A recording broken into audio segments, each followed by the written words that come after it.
What kind of child gives away her last meal to a stranger who doesn't even say thank you? The late afternoon sun hung low over south-central Los Angeles, casting long amber shadows across cracked sidewalks and rusted chain-link fences. The air thick with the distant hum of traffic and the faint smell of fried food drifting from a corner store 2 blocks away. But on the worn concrete steps of a narrow apartment building, none of that mattered to 10-year-old Amara Johnson, because in her small hands rested a crumpled paper bag holding the only thing she had managed to buy all day, half-warm turkey sandwich that cost $3.75, paid for with coins she had counted 3 times before handing them over to the cashier who barely looked at her. And for a moment, just a brief fragile moment, she allowed herself to imagine what it would feel like to eat without rushing, to take a full bite and not think about saving the rest for later. But that moment didn't last because she wasn't alone. Across from her, standing just a few feet away, was a boy she had never seen before, about her age, maybe a little younger, his clothes clean but strangely out of place in this neighborhood, like they belonged somewhere else entirely, his sneakers too new, his posture too still. But it wasn't any of that made Amara pause. It was his eyes, dark and quiet, fixed not on her face, but on the sandwich in her hands, not with desperation, not with the kind of wild hunger she had seen before, but something deeper, something patient, and that unsettled her more than anything else, because hungry people usually asked or begged, or at least looked ashamed. But this boy did none of those things. He just stood there, waiting, as if the decision had already been made and he was simply watching it unfold. Amara tightened her grip on the paper bag, her stomach tightening in response, a dull ache reminding her she hadn't eaten since yesterday afternoon, and for a second, just a second, she thought about turning away, about pretending she didn't notice him, about taking the first bite, and letting the world stay exactly as unfair as it had always been. But then something in her chest shifted.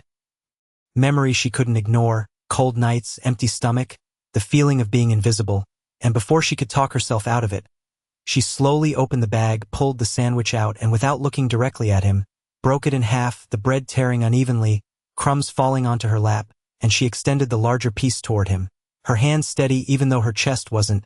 The boy didn't reach for it immediately. Instead, he looked at her, really looked at her for the first time, and in that quiet space between them, with the sun dipping lower and the world moving on around them, he asked a question that didn't sound like something a hungry kid would ask, his voice calm, almost curious. "If that's all you have, why would you give it away?"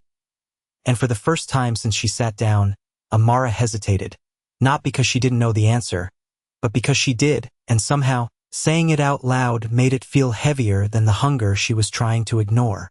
Amara did not answer him right away, because some truths were too simple to explain without sounding foolish, and in a world that had never been kind to her, kindness often felt like something people misunderstood. So instead of trying to find the right words, she just shrugged slightly and pressed the sandwich into his hand, as if the act itself was enough, and for a brief moment their fingers brushed, his skin warm, steady, nothing like the trembling hands she was used to seeing when someone had not eaten for too long, and that alone made something feel strange, but she ignored it, because hunger did not wait for answers, and neither did life. The boy finally took the sandwich and began to eat, not quickly, not desperately, but slowly, carefully, as if he was tasting something unfamiliar rather than satisfying an urgent need. And Amara watched him for a second longer than she intended, her stomach tightening again, not just from hunger now but from the quiet realization that she had given away more than food.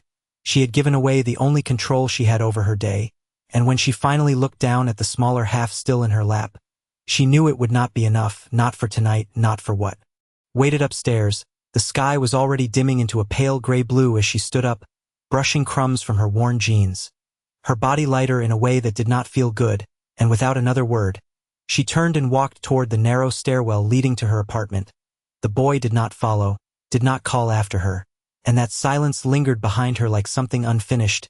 Inside, the air was thick and still, the single window barely letting in any light, and the soft, uneven sound of breathing came from the corner where her mother lay on a thin mattress, Lydia Johnson's chest rising and falling with effort, each breath carrying a faint wheeze that Amara had learned to recognize long before she knew what asthma meant.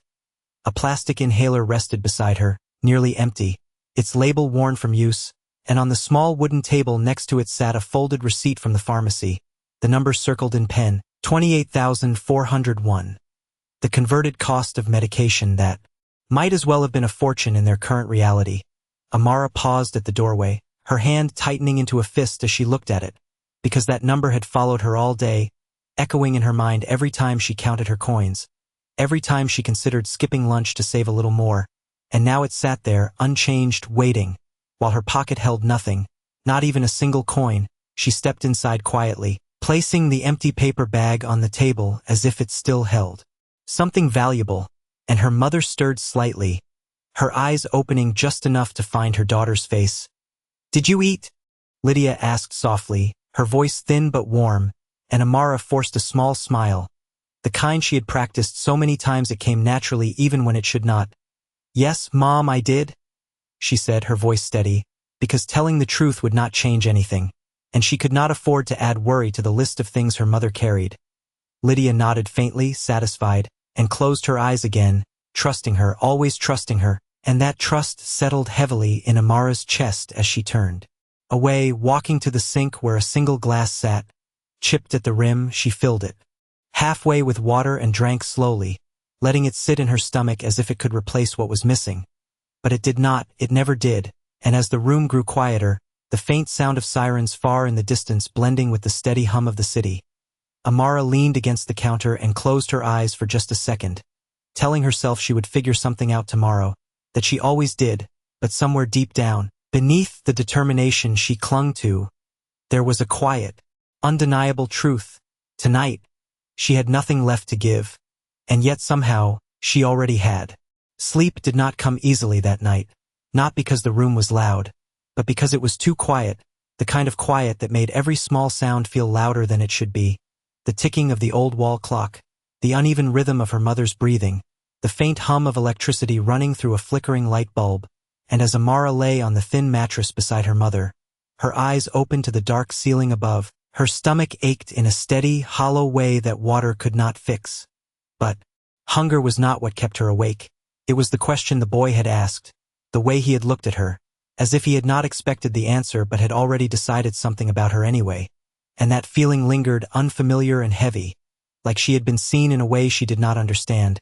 She turned slightly onto her side, pulling the worn blanket closer, careful not to wake her mother, and closed her eyes. But instead of sleep, memories surfaced, not all at once, but slowly, like pieces of something she had tried to leave behind.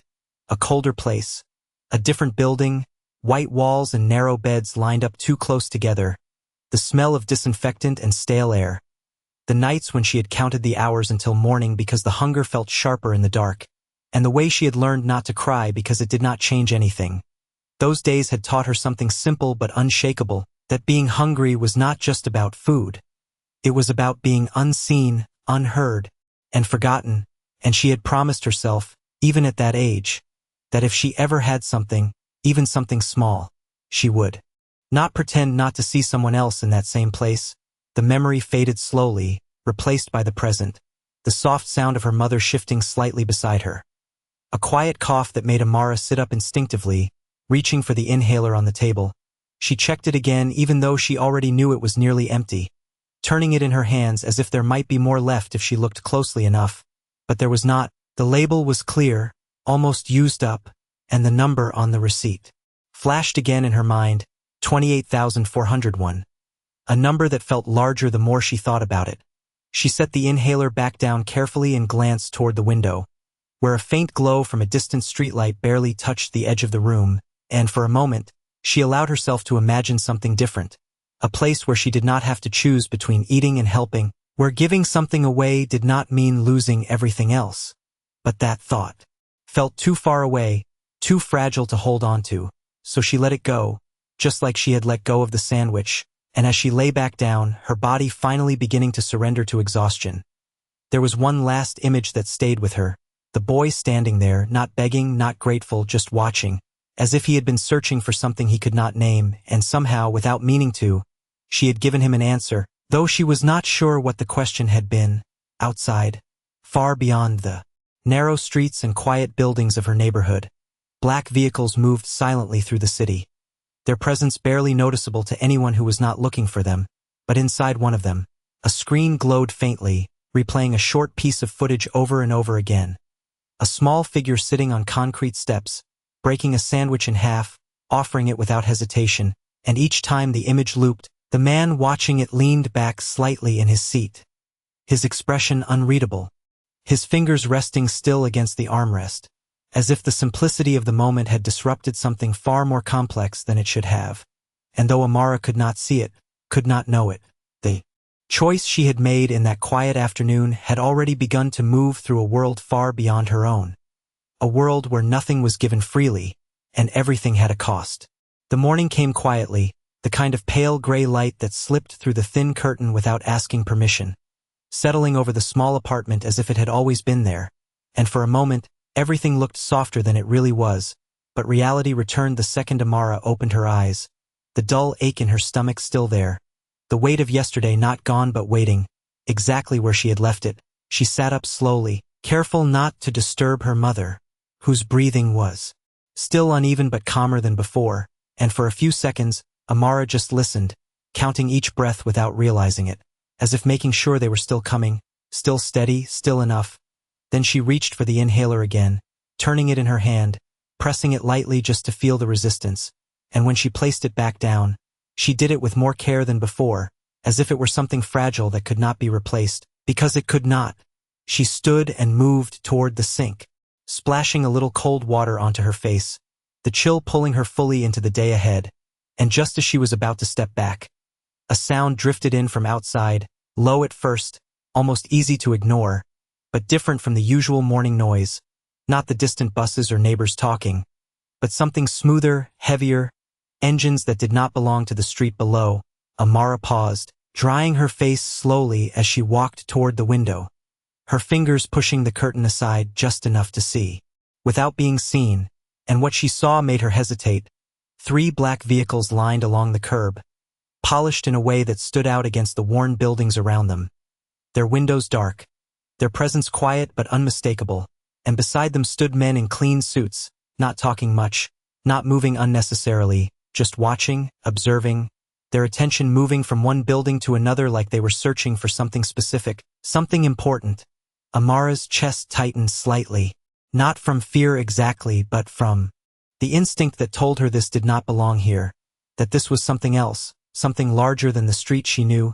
She let the curtain fall back into place and stepped away from the window, but the image stayed with her, those cars, those men, the way they did not seem rushed, as if time worked differently for them, as if whatever they were looking for would be found eventually, because it always was. She moved back toward the small table, glancing once more at the receipt, at the number she still could not solve, and then at her mother, who stirred slightly again, her eyes opening just enough to meet Amara's. "You are up early?" Lydia said softly, her voice still weak but steady enough to hold warmth. Amara nodded, offering the same practiced smile she always did. "I will go check the store later, maybe they have a discount today," she said, though she had no reason to believe it, just something to say, something that sounded like a plan. Lydia nodded slowly, trusting her, always trusting her, and that trust settled deeper this time, heavier than before, because outside, the world was already shifting in ways Amara could not see, and as she reached for her worn shoes, tying them carefully as if the routine itself could bring stability, there was a soft knock at the door, not loud, not aggressive, but deliberate, measured, and for a second Amara froze, her hands still against the laces, because nothing in her life arrived that way. Nothing announced itself. So calmly, she stood up slowly, her eyes moving from the door to the window and back again. The memory of those black cars now closer than before, and when the knock came again, just as steady as the first, she took a breath and stepped forward, not knowing that whatever waited on the other side was not just looking for answers, but had already decided what those answers might be, and in that moment, without realizing it, she had already stepped into a world where being kind could be misunderstood and being seen could change everything. Amara's hand hovered for a second before finally reaching the door handle, her fingers tightening slightly as if she could feel the weight of whoever stood outside, pressing through the wood, and when she pulled it open, the morning light shifted just enough to reveal a man standing there, tall, composed, dressed in a dark suit that looked too precise for this part of the city, his posture straight, his expression calm in a way that did not invite questions, and behind him, further down the narrow walkway, She could see another man standing near the stair rail, watching without appearing to watch, the kind of stillness that made everything else feel louder. Amara did not step back, but she did not step forward either, her body settling into a quiet caution she had learned over time. The man at the door glanced past her briefly, his eyes taking in the small room behind her, the worn furniture, the dim light, the presence of her mother resting inside, and then he returned his attention to Amara, his voice even, controlled.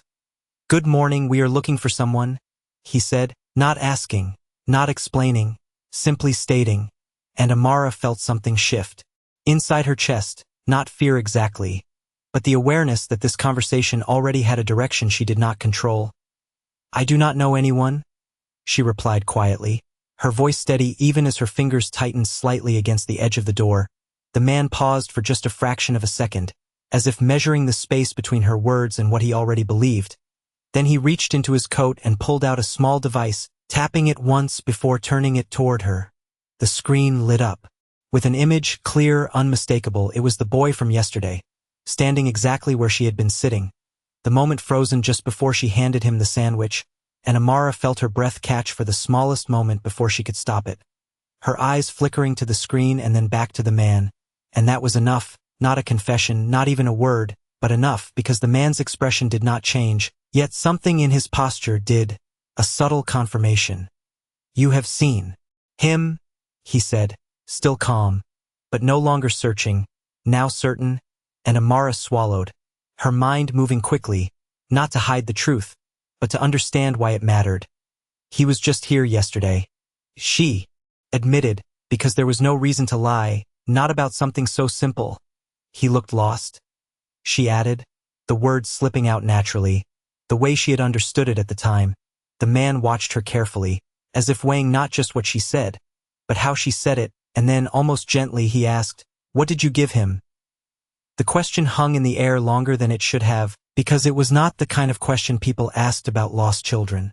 And for a moment, Amara did not understand it, not fully, until she answered, "Just food," she said, her voice quieter now, "a sandwich." And there was a silence after that, not empty, but filled with something she could not name, something that did not belong in a simple conversation. Behind the man, the other figure shifted slightly, speaking into something near his ear, too low to hear, but enough to remind her that this was not just about a missing child. This was something else entirely, something structured, deliberate, and far beyond her understanding. The man in front of her nodded once, slowly, as if confirming a detail in a larger picture. And then he stepped back half a pace, creating space that felt less like freedom and more like a transition. "You will come with us?" he said, not harsh, not threatening, but certain, as if the decision had been made long before he knocked on her door, and for the first time since opening it, Amara felt the full weight of what was happening settle into her chest. Not because of what she had done, but because of what it had become. She glanced back toward her mother, still resting, still unaware, and then returned her gaze to the man, her voice steady, quieter than before. "I did not do anything wrong," she said, not as a protest, but as a statement of fact, and the man met her eyes for a brief moment, something unreadable passing through his expression before it disappeared just as quickly. "That is what we are here to determine," he replied, and as the words settled between them, the world Amara understood, simple, difficult but clear, began to shift into something else entirely. Something where even the smallest act of kindness could be questioned, examined, and turned into something she no longer recognized. Amara did not argue again, because something in the man's voice made it clear that this moment was not open for negotiation. It was simply moving forward whether she agreed or not, and after one last glance toward her mother, who remained unaware of the quiet shift happening at the doorway, Amara stepped outside, pulling the door closed gently behind her as if the softness of that action could protect what she was leaving inside. The hallway felt narrower than before, the air heavier, and as she followed the man down the stairs, she became aware of how out of place her footsteps sounded against the clean, measured rhythm of his. When they reached the street, the black vehicles she had seen earlier were no longer distant. They were right there, engines idling softly, their surfaces reflecting the worn buildings around them like a mirror that did not belong. The second man opened the rear door without speaking, and for a brief second, Amara hesitated, not because she wanted to run, but because she did not understand where this path led. And when you do not understand something, stepping into it feels different, heavier.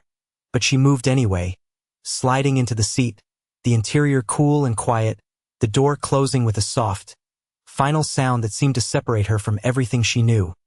The car began to move almost immediately, smooth and controlled, and as the buildings outside passed by the window, Amara kept her hands folded in her lap, her fingers pressing lightly against each other, grounding herself in something familiar. No one spoke during the drive, not to her, not to each other. The silence was not uncomfortable, it was intentional, as if words were unnecessary when everything had already been decided elsewhere.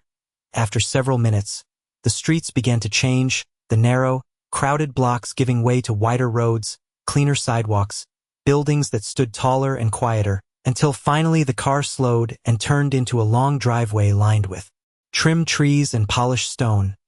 A place so different from where she had come from that it felt like stepping into a picture she had only ever seen from far away. The vehicle came to a stop, and the door was opened for her once again. The same calm, controlled gesture, and Amara stepped out, her eyes moving across the large glass structure in front of her, its surface reflecting the sky in a way that made it look almost unreal. She followed the man inside, her footsteps softer now against the smooth floor, the air inside cooler, carrying a faint scent she could not name but knew did not belong to her world.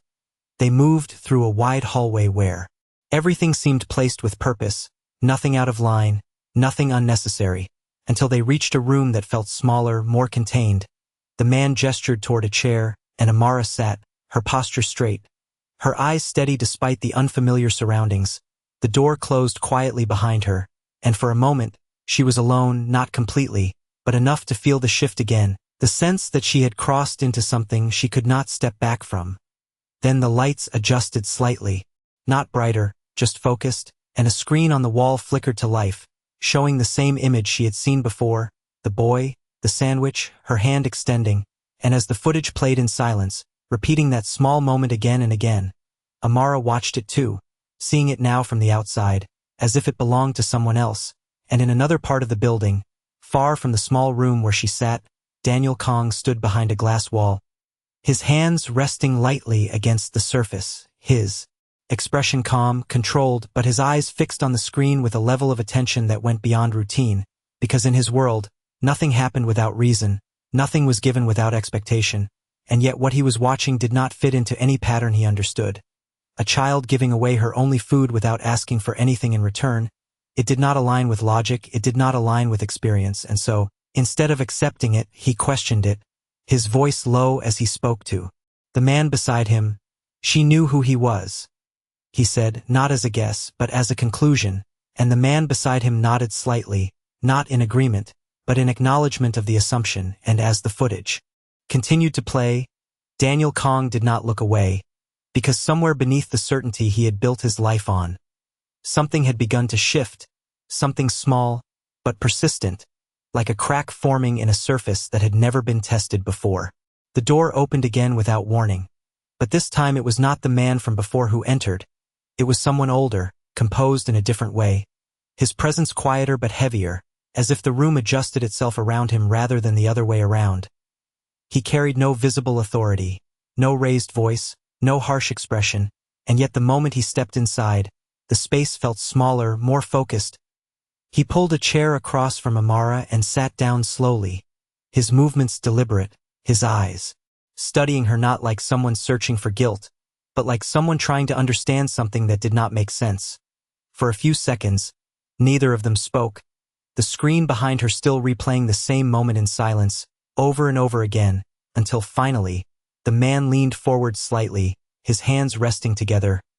"Tell me what happened," he said, his tone calm, almost gentle, but not inviting comfort, inviting precision, and Amara looked at him, not intimidated, not defiant, just steady, the way someone looks when they have nothing to hide but no reason to trust either.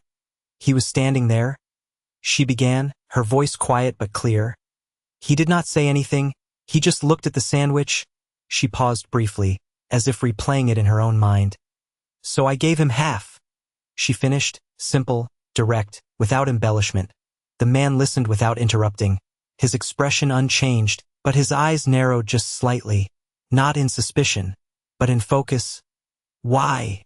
he asked. The same question as before, but now it carried more weight, more expectation, and Amara hesitated for the first time. Not because she did not know the answer, but because she sensed that this was the part that mattered most to him. "Because he looked hungry?" she said finally, her voice softer, not uncertain, just honest. The man studied her for a moment longer, as if waiting for something else, something hidden beneath the surface, but nothing came, just that answer, plain and unprotected. He leaned back slightly in his chair, his gaze shifting briefly to the screen, watching the same footage again, the same small action that refused to fit into his understanding. "You did not ask who he was," he said, not as a question, but as an observation, and Amara shook her head. "No," she replied, and then added after a second, "It did not matter." And that was when the silence changed, not louder, not heavier, but different, as if something had shifted. Just beneath the surface of the room, unseen but undeniable, the man's fingers pressed lightly together. His posture still composed, but something in his expression paused, just for a fraction longer than before. In another room, Daniel Kong watched the exchange in real time. His eyes fixed on the screen, his face unreadable, but his mind moving quickly, analyzing, testing, rejecting, because in his world, answers like that did not exist without reason. Kindness did not exist without purpose. And yet the girl in front of him offered nothing else, no hesitation, no calculation, just a statement that did not align with anything he had built his life on. "She is lying," Daniel said quietly, not because he had evidence, but because it was the only explanation that made sense to him. The man in the room with Amara heard the instruction through a small device in his ear, and his posture adjusted slightly, the tone of the conversation shifting almost imperceptibly. "You understand why you are here?" he said, his voice still calm, but firmer now, more structured, and Amara nodded slowly, though she did not fully understand, not in the way they did. "Because of him?" she said, glancing briefly at the screen behind her. The boy frozen in that same moment, and the man watched her carefully, measuring again, always measuring. "And if we find out that you approached him for a reason," he continued, "that you expected something in return." He did not finish the sentence. He did not need to. The implication hung there quietly, but clearly, and Amara's eyes met his again, steady, unchanged. "I did not," she said, and this time, there was something different in her voice, not fear, not defensiveness, but a quiet certainty that did not bend under pressure. And for the first time since the questioning began, the man hesitated, not outwardly, not in a way that broke his composure, but internally, because the pattern he expected was not forming. The response he anticipated was not appearing. And as the silence stretched again, Daniel Kong remained still behind the glass, watching, waiting, convinced that time would reveal what the girl was hiding, not realizing that what he was witnessing was not deception, but something far more unfamiliar to him, something that did not require strategy, something that simply existed, and that difference, small as it seemed, was beginning to unsettle everything he believed he understood. The room did not change, but something inside it did, a shift so quiet it could not be measured, only felt, as the man across from Amara remained still for a moment longer than expected. His eyes no longer searching for inconsistencies but pausing on the absence of them, and behind the glass, Daniel Kong exhaled slowly, a controlled release of breath that carried more thought than emotion. His gaze still fixed on the screen, replaying her answer again in his mind, testing it, turning it over, looking for the hidden angle that had to be there, because in every system he had built, every deal he had ever closed, every person he had ever trusted, there was always an angle, always an exchange, always something beneath the surface, but this girl, this small, quiet presence sitting in a chair that was too large for her, offered nothing else, no hesitation, no correction, no attempt to reshape her words into something safer, and that absence created a problem he could not immediately solve. "Ask her again," Daniel said, his voice low, measured, not impatient but precise, and the man inside the room received the instruction without reacting, his posture adjusting just slightly as he leaned forward again. "You said it did not matter who he was?" he repeated, his tone unchanged but his attention sharper now. "People usually ask questions, Especially when something is unfamiliar, why did you not? And Amara blinked once, not confused, but considering the question in a way that felt slower, more deliberate, as if she was trying to understand what part of her answer had not been clear. Because I already knew enough, she said quietly, and the man's expression shifted almost imperceptibly, a fraction of a second where something did not align. What did you know? He asked, and Amara glanced briefly toward the screen again, the image still frozen in that same moment, then back to him. He had not eaten, she replied, her voice steady, and then after a pause that felt natural, not calculated, she added, that was enough. And the silence that followed was different this time, not empty, not waiting, but absorbing, as if the room itself was adjusting to a truth it had not prepared for. Behind the glass, Daniel Kang's fingers tightened slightly against the surface, not visibly. Not in a way anyone else would notice, but enough for him to feel it, because that answer, simple as it was, disrupted something deeper than logic. It challenged a structure he had relied on for years, the belief that people acted with intention tied to outcome, that every decision had a measurable reason, and yet here, in front of him, was a choice that did not follow that pattern, and instead of dismissing it immediately, something in him paused, not fully, not enough to change his conclusion, but enough to slow it, to create a gap where certainty had always existed. She is either very well trained, he said after a moment, his voice still controlled, or she believes what she is saying. And the distinction mattered more than he was willing to admit, because one could be managed, predicted, neutralized, but the other introduced something far less stable, something that did not follow rules he understood. Inside the room, the man stood slowly, signaling the end of the direct questioning without announcing it, his gaze lingering on Amara for one last second, not with suspicion now, but with something closer, to uncertainty, before he turned and stepped out, the door closing quietly behind him, leaving Amara alone again, the screen dimming slightly as the footage stopped looping, and in the sudden stillness, she sat there without moving, her hands resting in her lap, her breathing calm despite everything that had happened, because from her perspective, nothing had changed. She had answered truthfully. She had done what she believed was right, and whatever this place was, whatever these people wanted, it did not alter that. And as the silence settled fully around her, somewhere beyond the walls of that room, decisions were being reconsidered, not overturned, not yet, but questioned in a way they had not been before, and in a world where certainty was power, even the smallest doubt could begin to shift everything.